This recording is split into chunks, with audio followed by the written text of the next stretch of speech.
Rob Lawton, bringing you another conversation with concert pianist Nurry Lee. In this conversation, we're going to call on her wide repertoire and knowledge of classical composers from the Baroque period in the 17th century to modern composers of the 20th century. This will be a journey through Baroque, Viennese, Romantic, Russian, French Impressionists and the American School. Nurry will reflect on 16 major composers. The early ones will have played on harpsichord and clavichord before the advent of the modern grand piano. So let's ask Nurry to start with J.S. Bach in the Baroque period.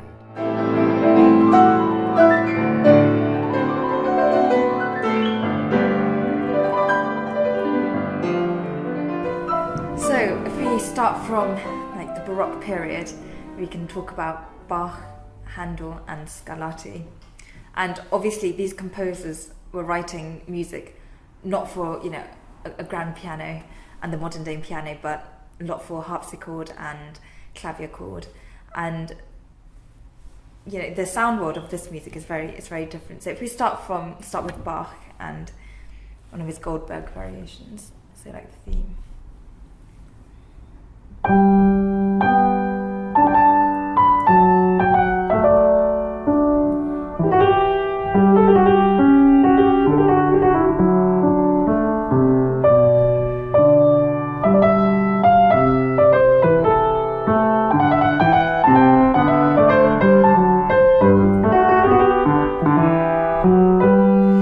So it's very it's more like voices. There's one line and there's another line, and they just sort of interweave between each other. Not so much pedal, but it's very like a clean sound. It's all voices, such as his other English suite, let's say.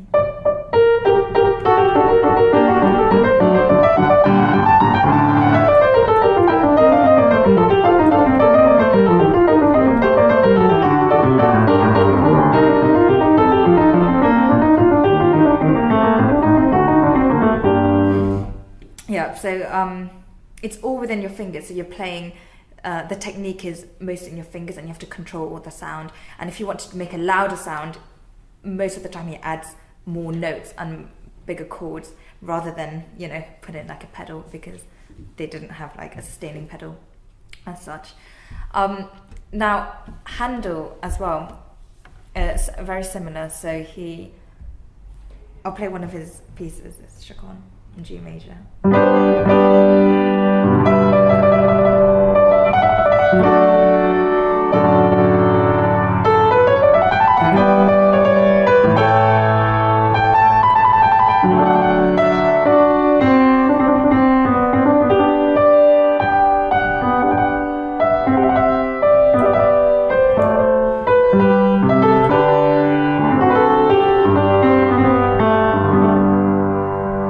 So they use a lot of ornaments and decorations to make it interesting, the music interesting, and to stress certain notes, and often, label the music in like a dance or something. So like a chaconne,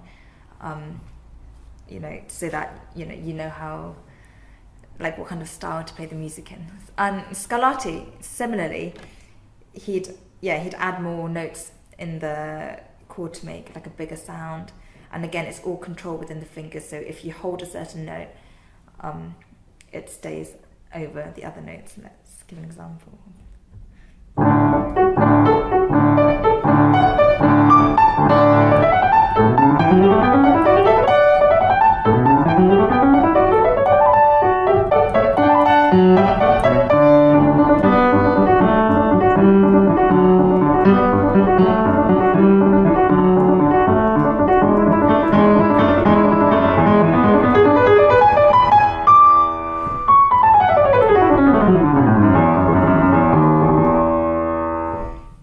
So not so much dissonance as such. If there's a dissonance, it's to create tension. So the harmonies, it fits quite well. It's very tonal.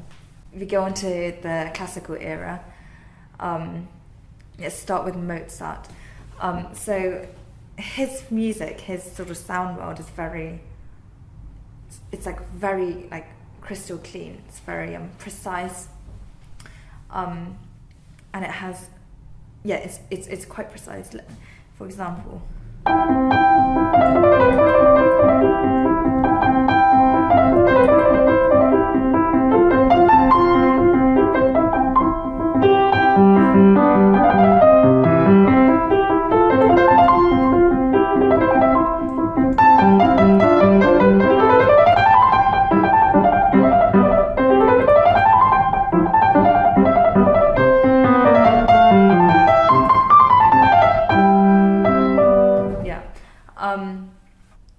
So in Mozart's music, it's all about very clean fingers and clarity in everything you play, and precision on like the silences and the rests in the music, like coming in exactly together.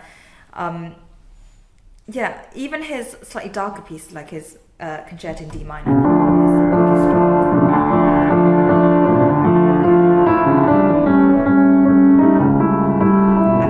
Pianist comes in.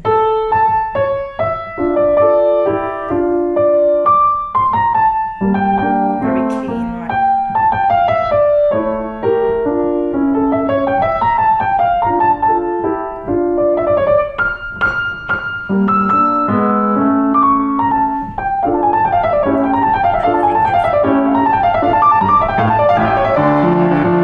It goes off. But it's very like clean. Every note matters, basically. And it's all within a certain harmony that it's important. Every note matters. So if there's dissonance, it's there for a reason. Now Haydn, again, he's a classical composer. Similar, he follows a format of like a very classical format. He used a lot of humor in his piece. I think it's quite like light-hearted. For example, his.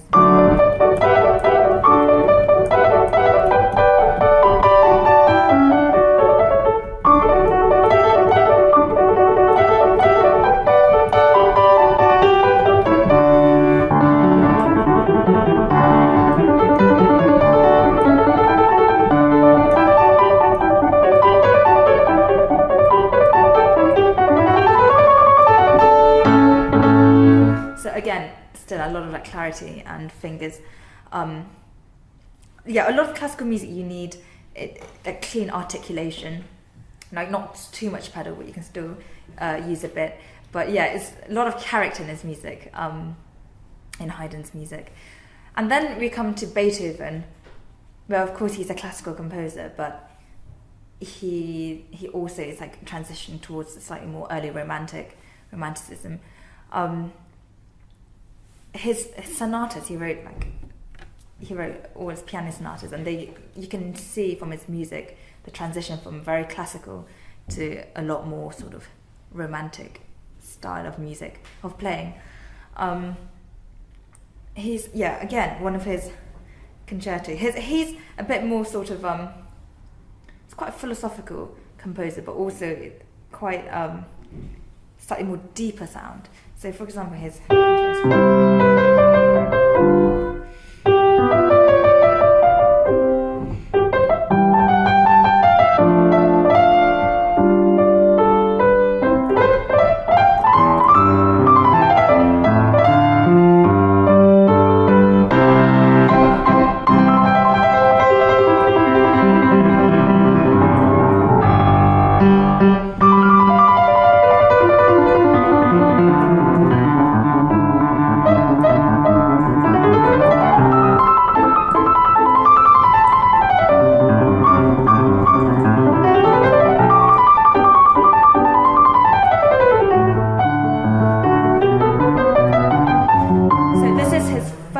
concerto. And then we go to his fifth, which is the Emperor Piano Concerto, where it starts like.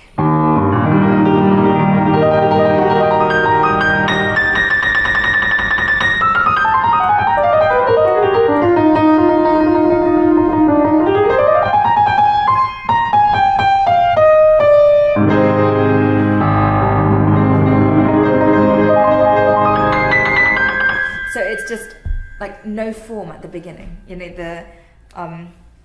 and a kind of more romantic sound. He really uses the limits of the instrument, from like the bass to the top. So that's Beethoven.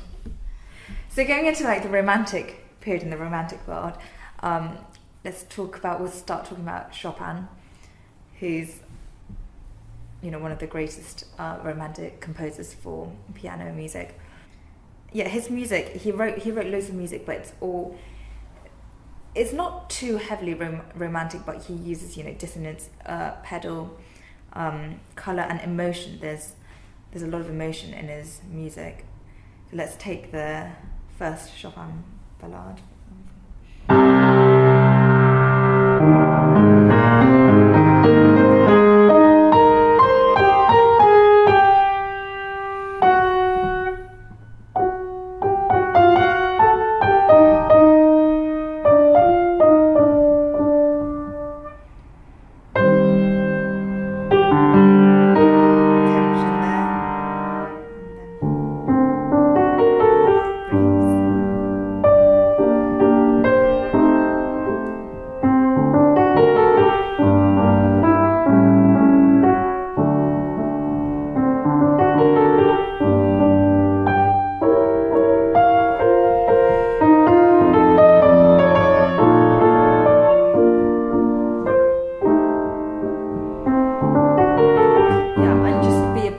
With the tempo as well, and you can add rubato, so that's with the tempo you can go faster and slower to make it more expressive, and all his music is a lot more expressive. For example, even in the ballad, he uses bigger chords, bigger textures.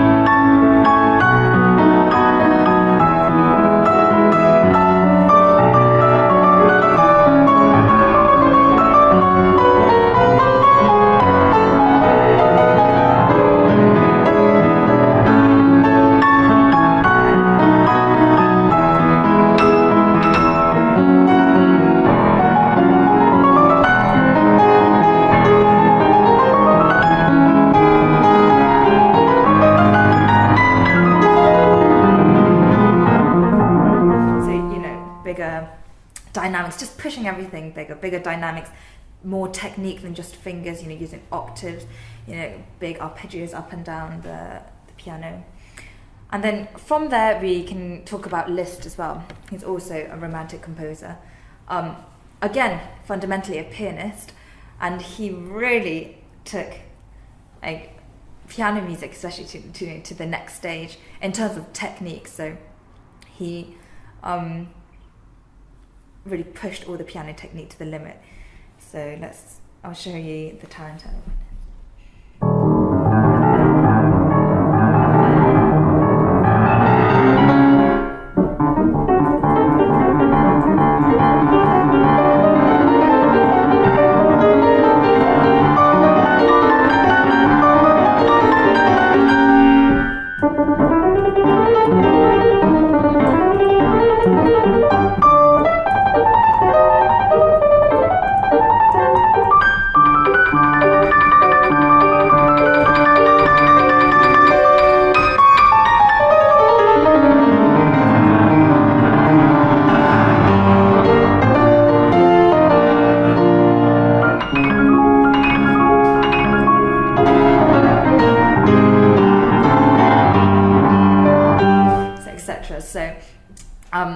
He really pushed piano technique to the limit with all his pieces, from the Hungarian Rhapsody, the La Campanella. And he made transcriptions of other music for orchestra, song, or like violin music, and then made it into a huge virtuosic piano piece. From Liszt we go on to like late Romanticism. Mostly late Russian romantic composers. So let's talk about Tchaikovsky and Rachmaninoff. This was now like really pushing to the limit. So Tchaikovsky would score music for a huge orchestra, for ballets, and creating a huge texture and big romantic, like soaring melodies. Let's say Tchaikovsky, even the like the piano concerto.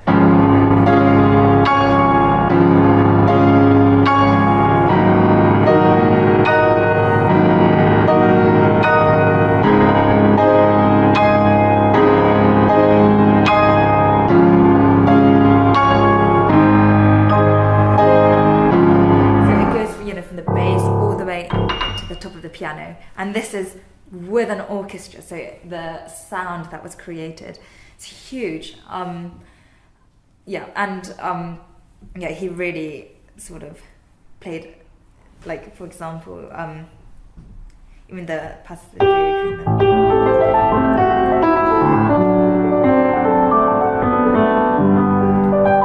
So very soaring, like romantic melodies. And then with Rachmaninoff, he also, same thing, his piano concertos, very like dark and deep and a lot of dissonance, but still romantic, still like tonal. Even his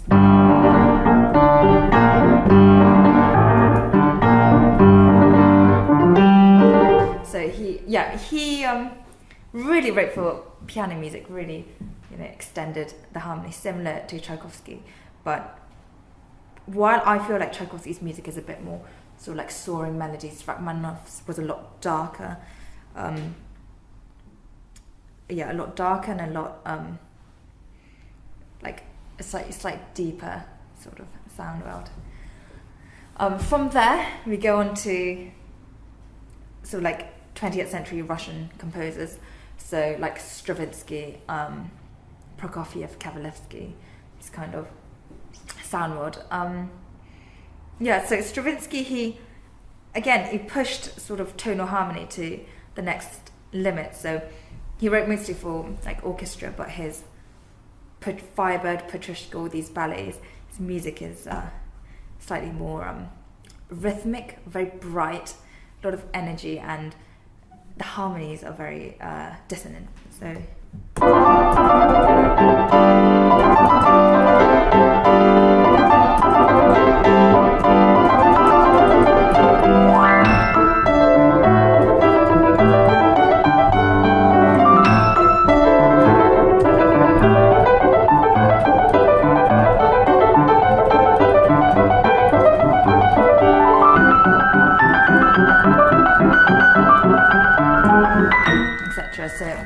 his is very, very rhythmic.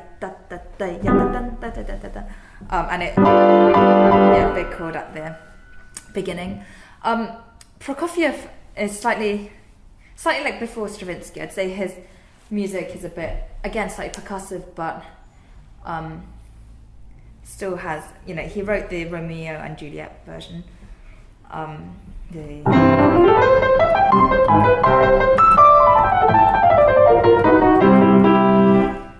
He wrote piano concertos that are like, very in your fingers, and also the sonatas. They're very technical, and quite rhythmic, again. And then we go to French impressionist composers, into the world of like Debussy and Ravel. And these composers now is like very different. So the sound world is very different. So instead of these like melodies and accompaniments, it's all about the colours and the sort of textures. So like Debussy has arabesque and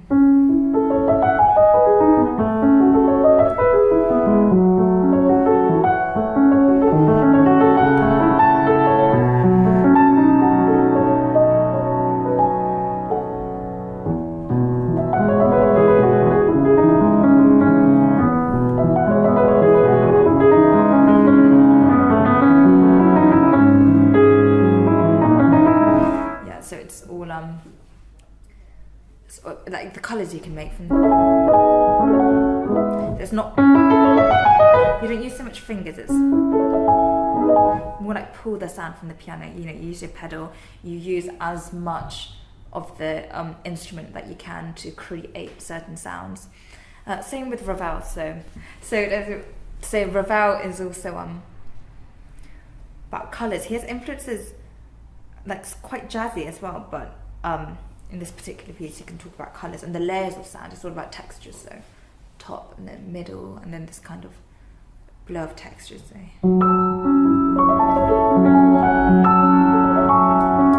This one's about a boat on the ocean.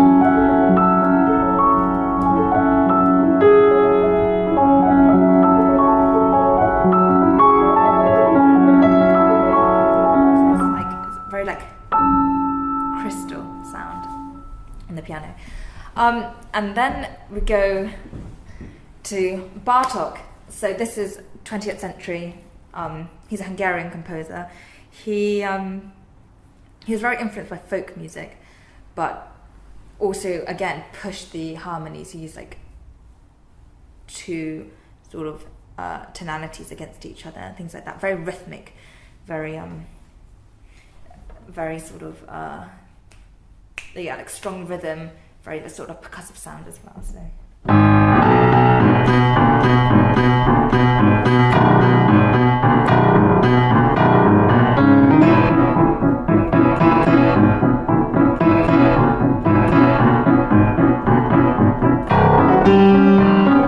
Very precise as well. He'd mark in all the accents in every place. The tempo changes from one section to the other. So it's very like logical, very measured. So and then we'll talk a bit about Gershwin. So it's like more of the like American influence. He was influenced by jazz, of course, and yeah, his music again has like great harmony. It's probably more popular amongst the people listening. So, for example,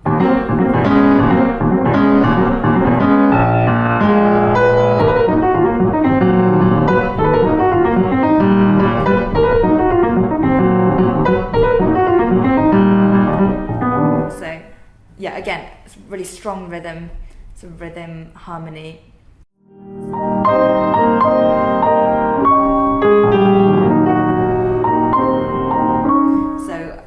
Again, he uses like interesting textures as well and different voices.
you.